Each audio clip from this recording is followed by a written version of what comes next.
Good afternoon. It's Monday, the 13th of August 2018, just after 1 o'clock. Welcome to UK Column News. Your host today, Mike Robinson, and myself, Brian Gerrish. Boris. Well, yes, indeed. We're starting with the rise of the new right, as it seems to be becoming. Battle lines being drawn, and, Boris is right at the centre of it. Of course, this is the Remainer who led the Brexit campaign somehow. The Bullingdon Club man who's now turned an anti-Muslim right-wing extremist, apparently. At least that's how the mainstream press is presenting it. Muslim Council of Britain has issued a statement or a letter to Theresa May today saying no one should be allowed to victimise minorities with impunity. And of course, Johnson himself now facing an investigation within the Conservative Party, saying that women in burqas, after he'd said that women in burqas looked like letterboxes or bank robbers. So this is being ramped up very nicely, and the Labour Party are getting involved because, of course, they're not experiencing any of the same type of criticism. This is probably an effort to deflect some of the anti-Semitism rhetoric against them, but they're tweeting out this little video all about Steve Bannon, who's apparently come to Britain to try to create this new right movement. So their tweet said, Steve Bannon and these top Tories have been building a new special relationship. Here's why you should be worried. Who are the people, aside from the top Tories that we'll come on to in a second? Well, of course, Bannon wooing Gerard Batten, of course linked to Tommy Robinson because he was speaking at the recent Tommy Robinson rally. And of course, back in April, Gerard Batten was interviewed by Tommy Robinson, quite a long one-on-one interview. But the two Tories that are being linked to Bannon are, of course, Jacob Rees-Mogg and Boris Johnson. They're the two that are apparently going to help form this new right-wing movement. Asked about this morning, well, he was talking about other things we'll come on to shortly, but asked about this morning, James Brokenshire said, Boris meeting Steve Bannon is a matter for Boris Johnson, and it's not right for me to tell him who he should or should not be speaking to. So nobody within the Tory establishment having any criticism for this meeting and so on. But I'd just like to point out, who's driving this forward. We've got the usual suspects, Brookings Institute getting involved in this, a whole bunch of other similar think tanks getting involved in this discussion and driving this right-wing movement. I just wanted to end this little section on this because this is Newsweek. Who joins the alt-right? A look at Charlottesville anniversary. It's a year since Charlottesville, because the same type of situation is building, the same type of attempts to get people moving in the same directions politically on both sides of the Atlantic. Here we've got Newsweek, and the first line of this article says, a new University of Virginia study found that white nationalists are likely to be low income, divorced, uneducated and unemployed. And I just wanted to draw parallels with the type of rhetoric that was in the mainstream media around Brexit. Here's the Sun.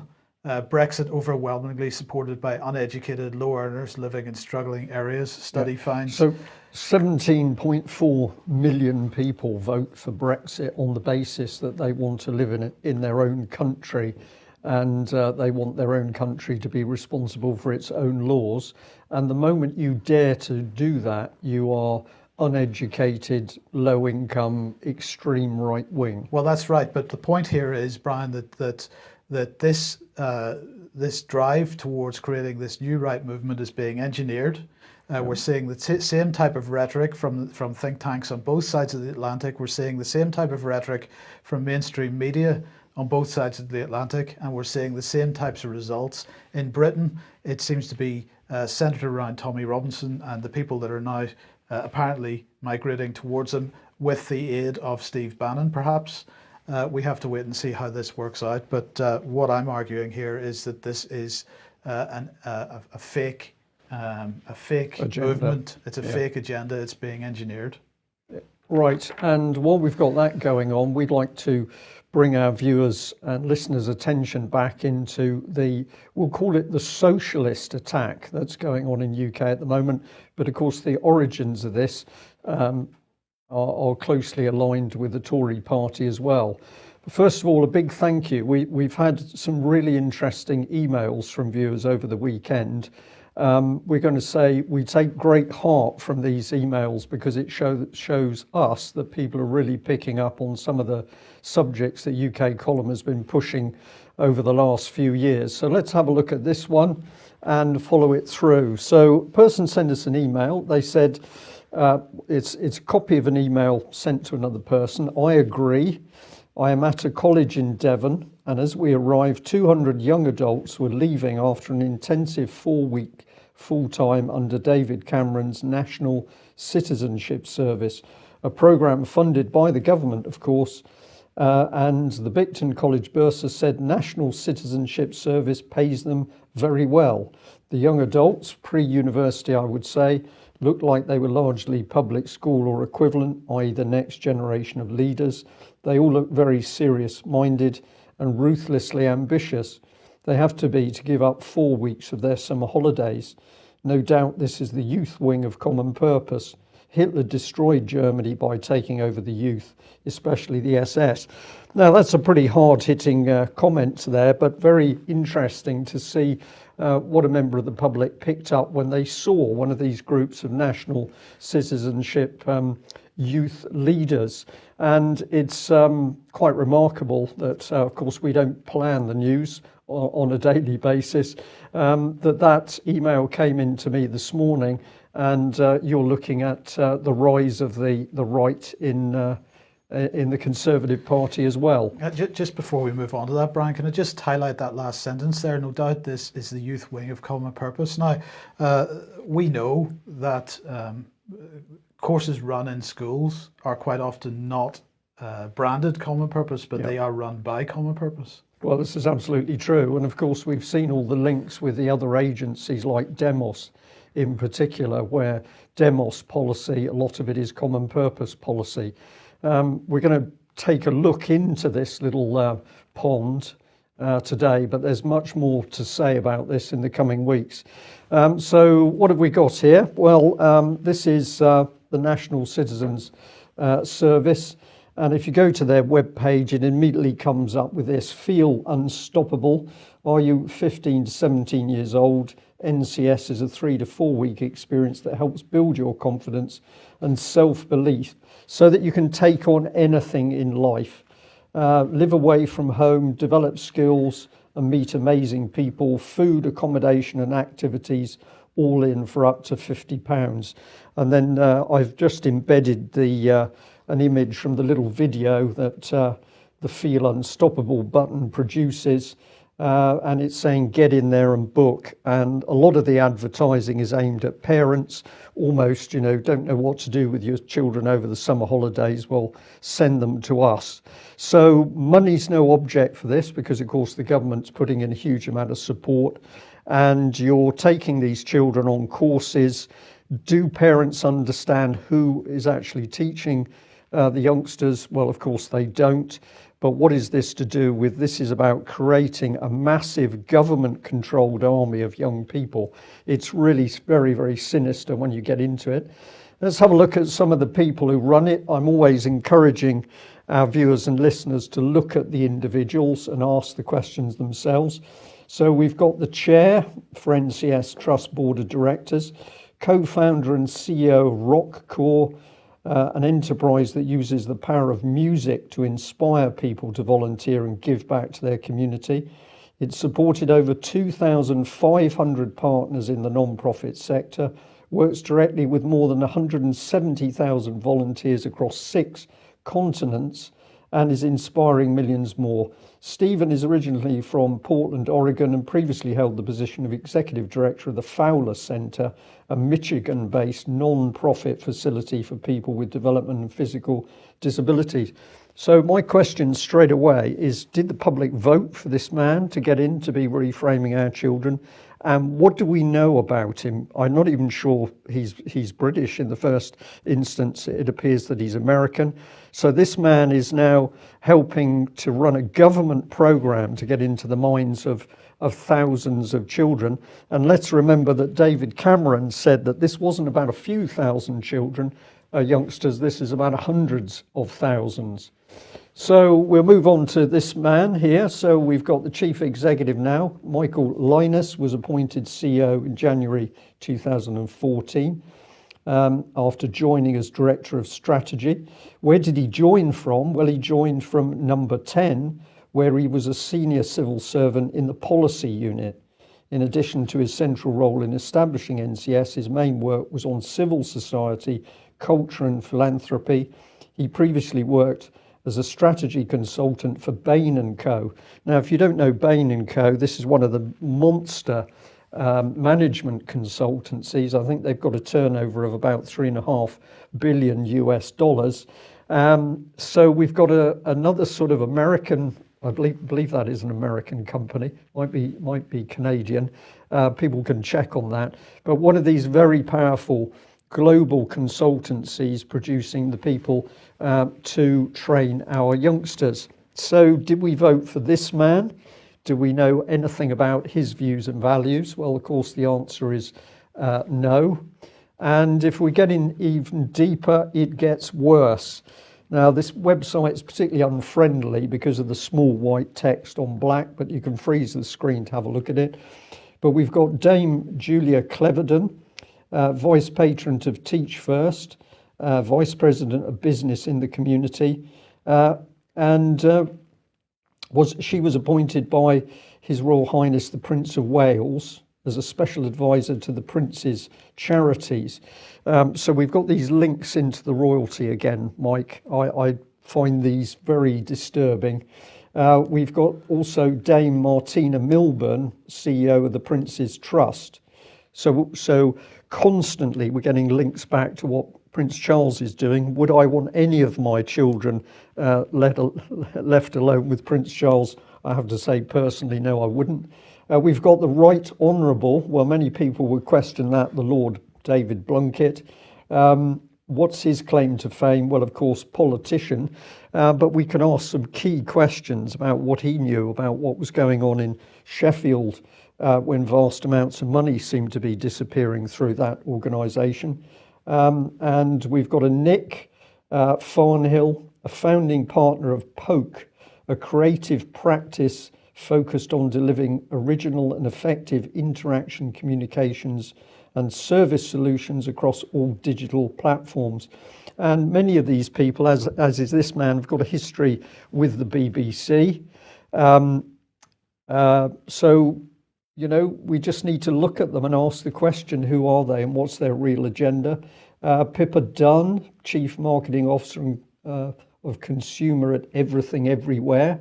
A lot of these seem to be very strange created companies, Mike. I'll leave people to make up their own minds. And then we've got a John Maltby here.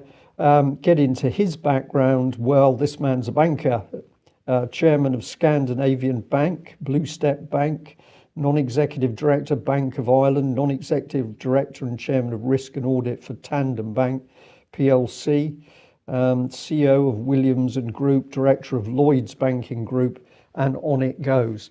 And yet these are the people that are running these major courses, and we're just supposed to sit back and say, well, absolutely fine. My point for people listening, watching the news today is perhaps you need to get in there and really research who these people are, and then we can really start asking the questions, are the youth, or is the youth of UK safe in these heavily government-sponsored programmes? And we're going to link it in with our old friend, the Cabinet Office.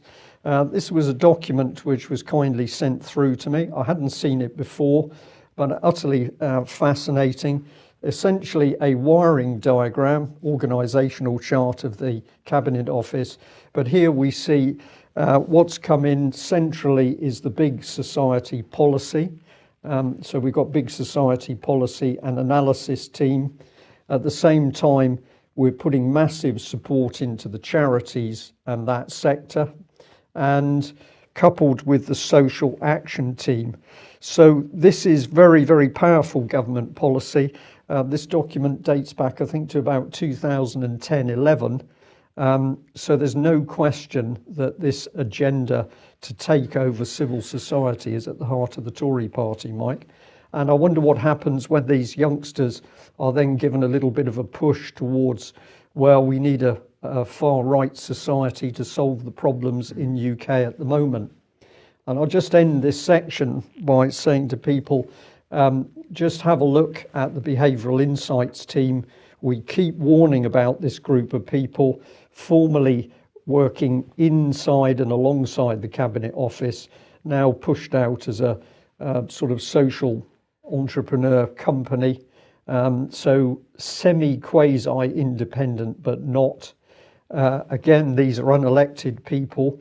Their job is to reframe youth and the wider public to accept their own vision of future society. But do we know anything about that vision? The answer is really we know very little. And if we put the final piece of this jigsaw together, let's go back again to about 2010, when the Conservatives produced this policy document, Big Society, not Big Government. Note the little emojis, the little embedded cartoon face there. This we're going to be talking about later in the news, but it's becoming ever more obvious that the government talks to the public in terms of, being a child. Presumably the government is to become the parent, Mike, there, absolutely. I think. And what sort of things have we got here? Well, they are going to get into public service reform. And if you read between the lines of that, that's clearly privatisation. They're going to be empowering communities to come together to address local issues. Their words, we want every adult to be an active member of an active neighbourhood group. So you don't have neighbourhood groups forming because those communities want to produce it. The government is going to be the catalyst and the controlling agent. And we'll give you the third one down here, that cultural change. The government wants cultural change to support the work of neighbourhood groups, charities and social enterprises. And I've labelled that mass engagement. So this is very, very deep set Conservative policy, and it gets even more dangerous. If you're going to have a look at the key policies here, we will strengthen and support social enterprises to help deliver our public service reforms. We will create an independent big society bank. Now, of course, we've mentioned this, I think, earlier in the week, Mike, the government hoovering out people's bank accounts. This is what it's all being used for. We'll stimulate the creation and development of neighbourhood groups in every area. Here's the government control coming into societies. We will encourage mass engagement in neighbourhood groups and social action projects by transforming the civil service into a civic service. Now, I think this is one of the key things when we see the civil service failing to do its job. It can't run the military, or the MOD can't function, we can't get the NHS to function. One of the reasons why not is because, of course, the civil service is being transformed into a totally different beast. The big lie is here with the big society. We've got this statement. The 6 new policies represent a radical Conservative agenda to build the big society where more power and control is decentralised to neighbourhoods and where people are empowered to come together to address social problems. Well, of course, we're not decentralising.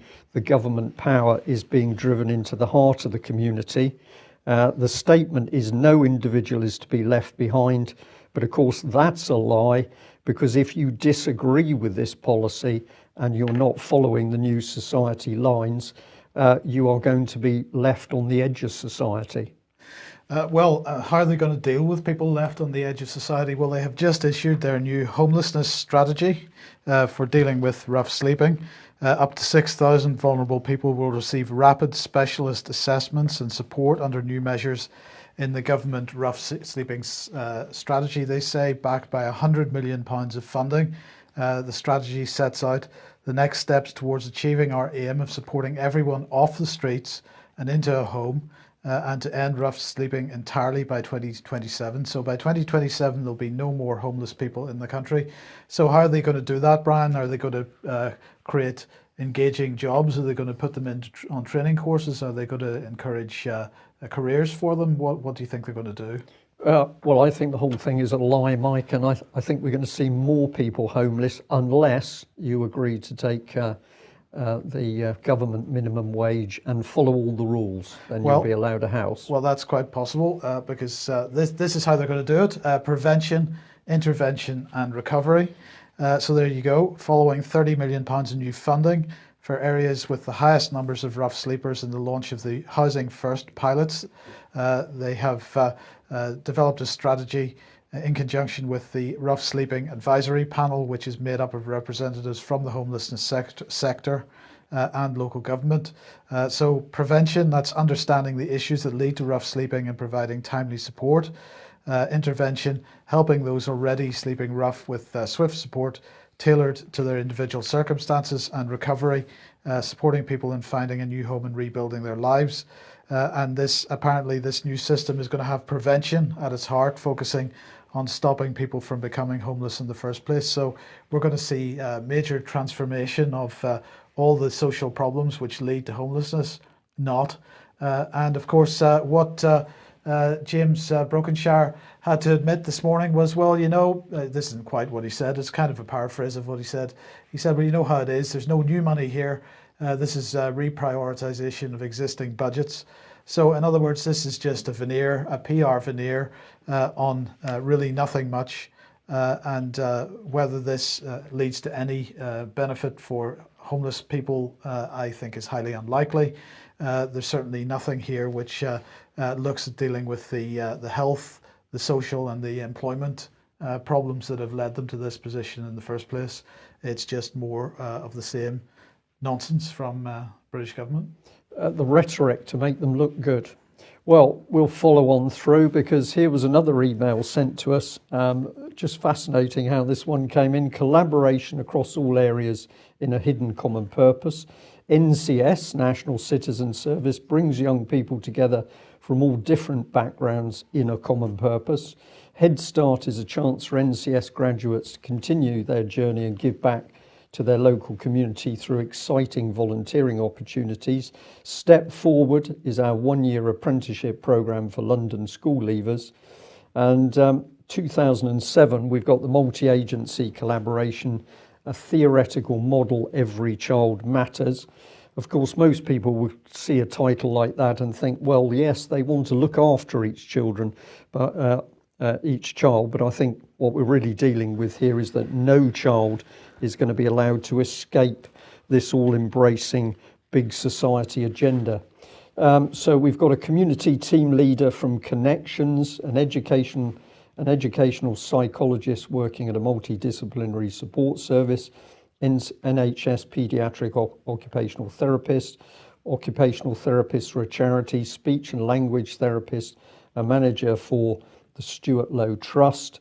And then we've got a link into the challenge.org, Our People Board of Trustees.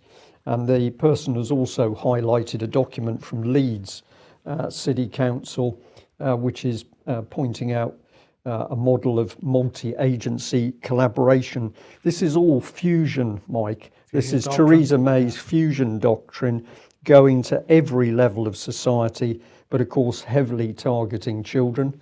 I just had a look at this one. So that email linked through to the Social Integration Commission. I was fascinated by that because I'd never heard of it. So what do you get on screen? Well, this is the web page for the Commission. It says, our background, the UK is becoming much more diverse by age, by ethnicity and by social grade. That's a nice expression. By 2040, half the UK's population will be aged under 18 or over 60. The proportion of British residents who are members of a minority ethnic group is projected to rise to 38% by 2050. The income gap between the richest and poorest members of our society will widen if trends continue. And what they say is that they're determined to make sure that faced with this projected rise, people are going to integrate properly because they don't think we're integrating properly at the moment. I'm going to say to our audience today, I did note that they don't deal with any mention of the plan as to where the immigration has come from, who has helped to foment it, why it's been encouraged, and no better man to look to than Peter Sutherland, the UN Special Representative for Migration. He's now, he died fairly recently, but the words stand. The EU should be doing its best to encourage mass migration to undermine the homogeneity of European countries.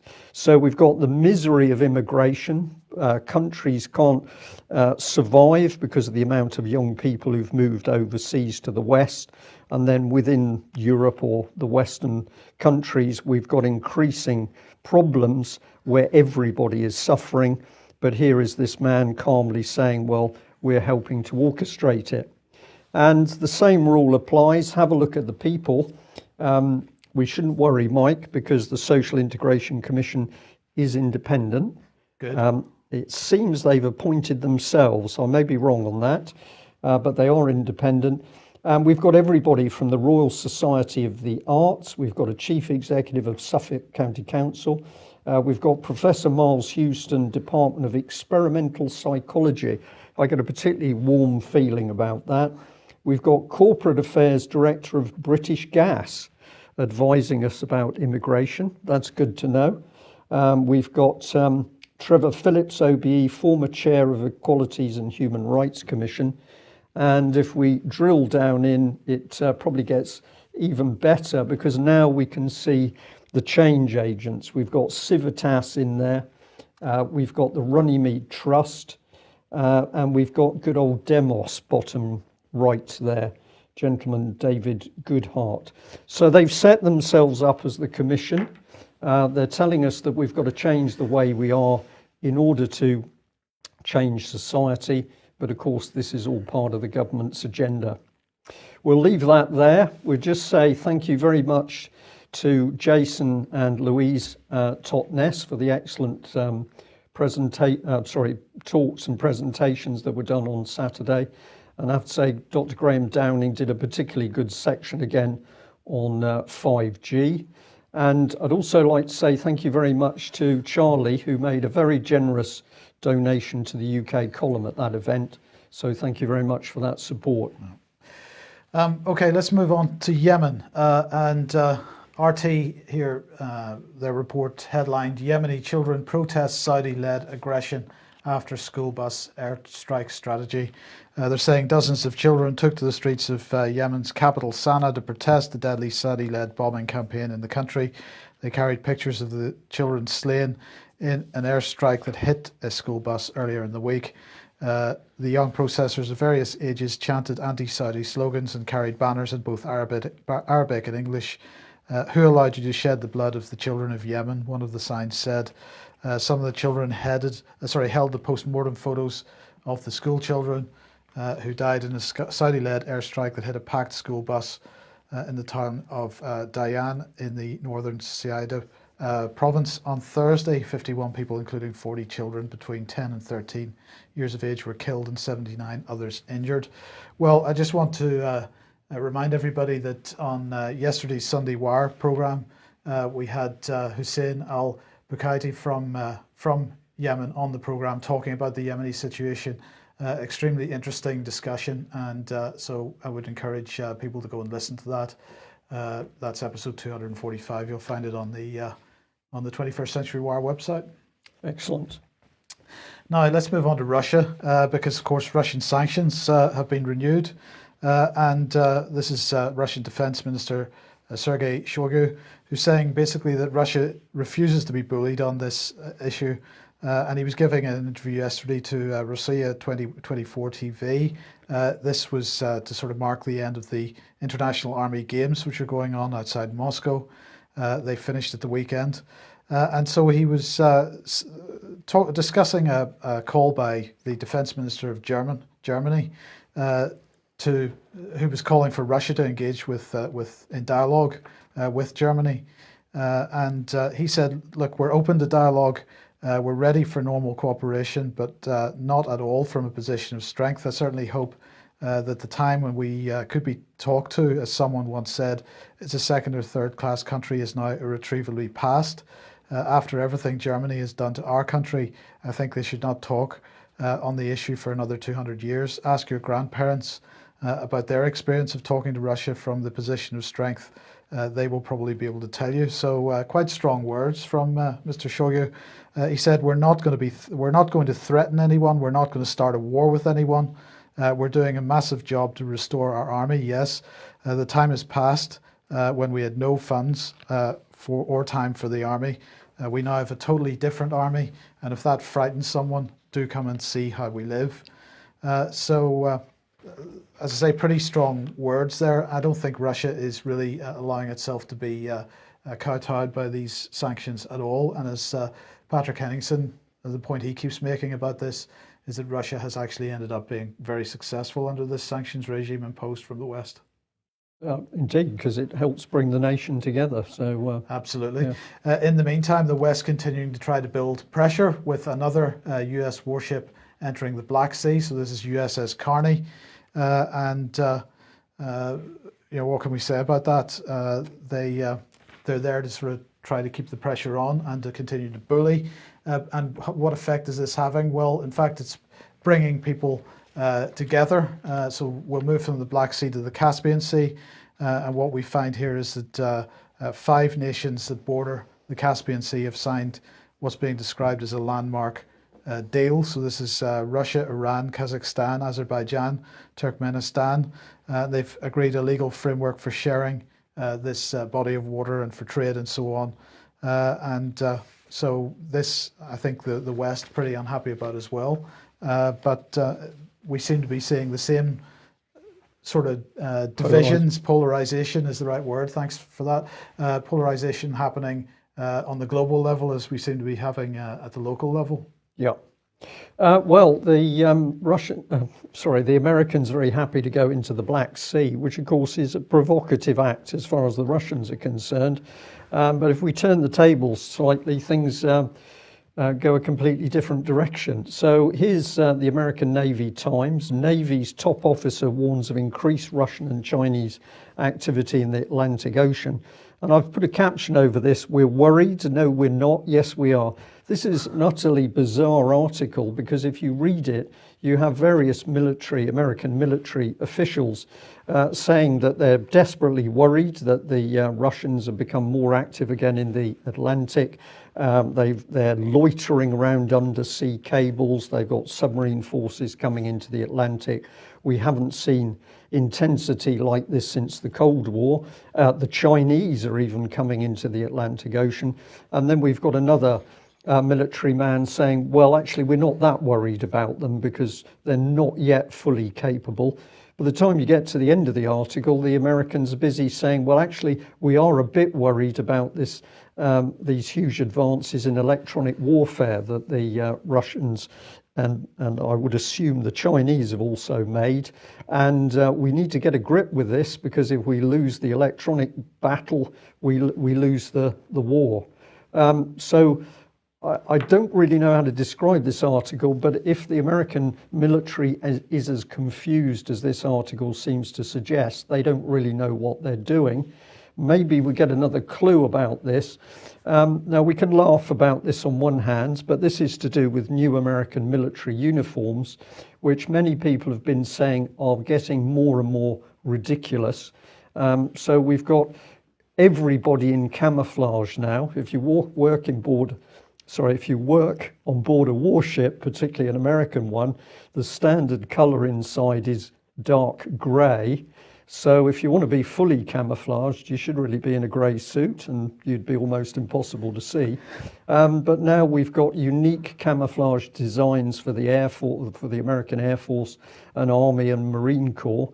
But this latest initiative is sort of suggesting you can mix and match the uniform.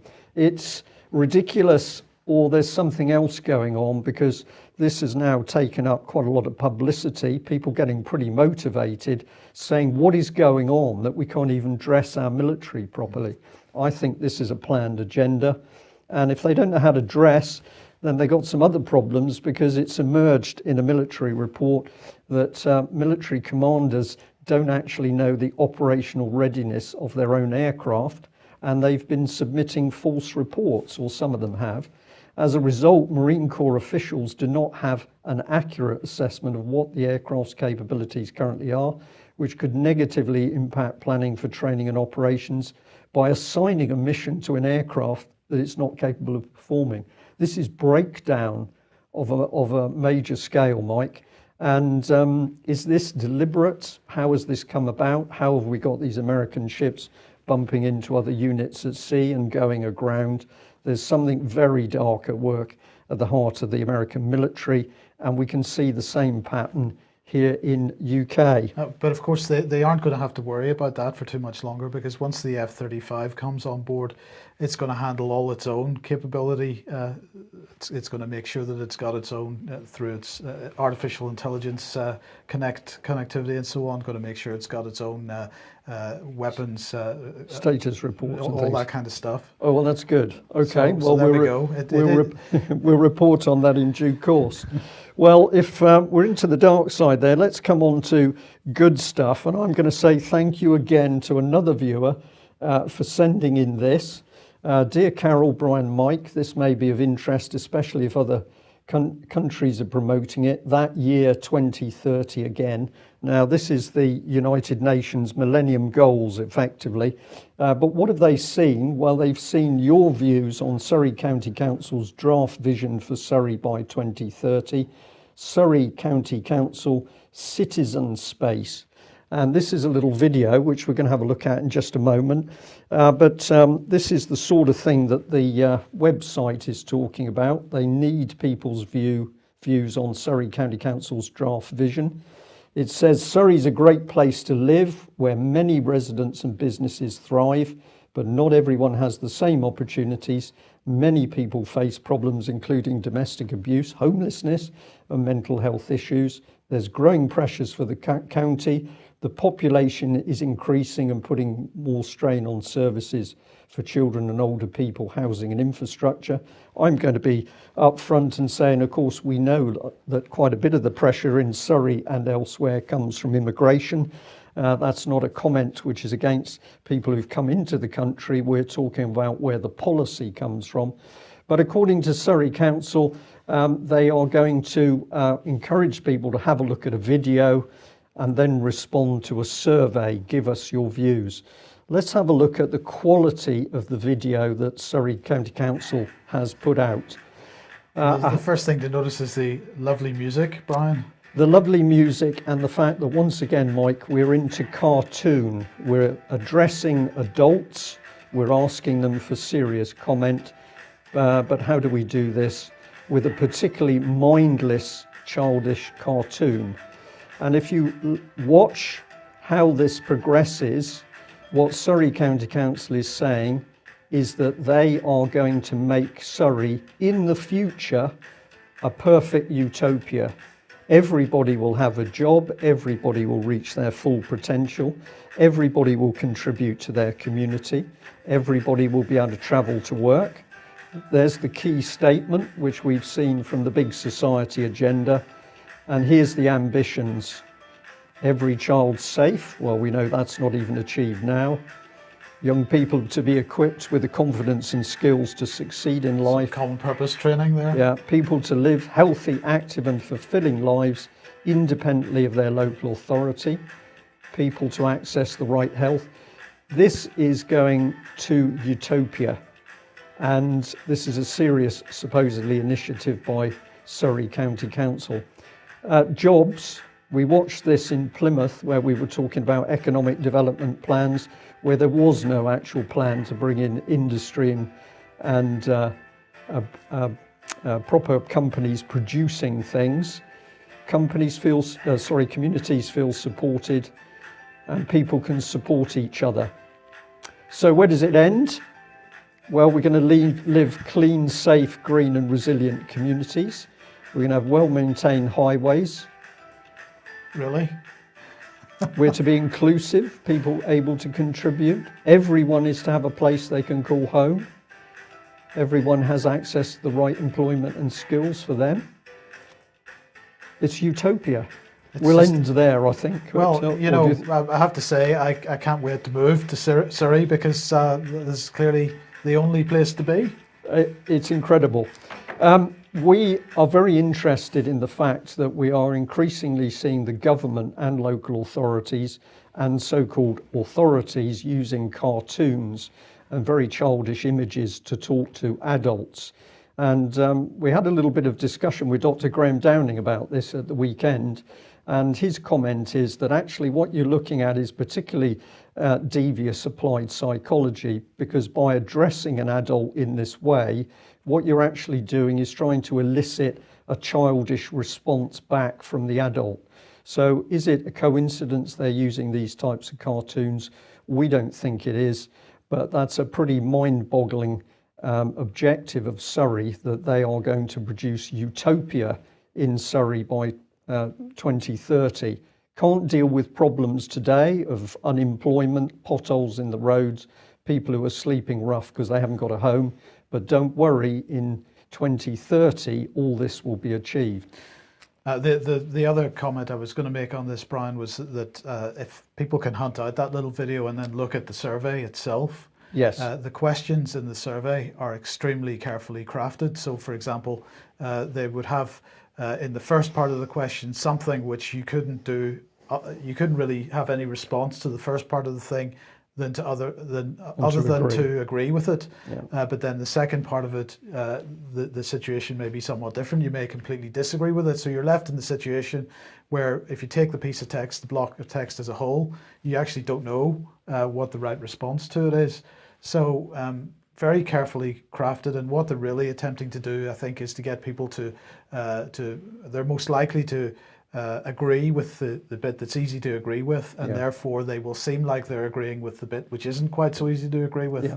So what I didn't go all the way through that questionnaire, but it didn't appear that you got the opportunity to actually comment on the whole initiative.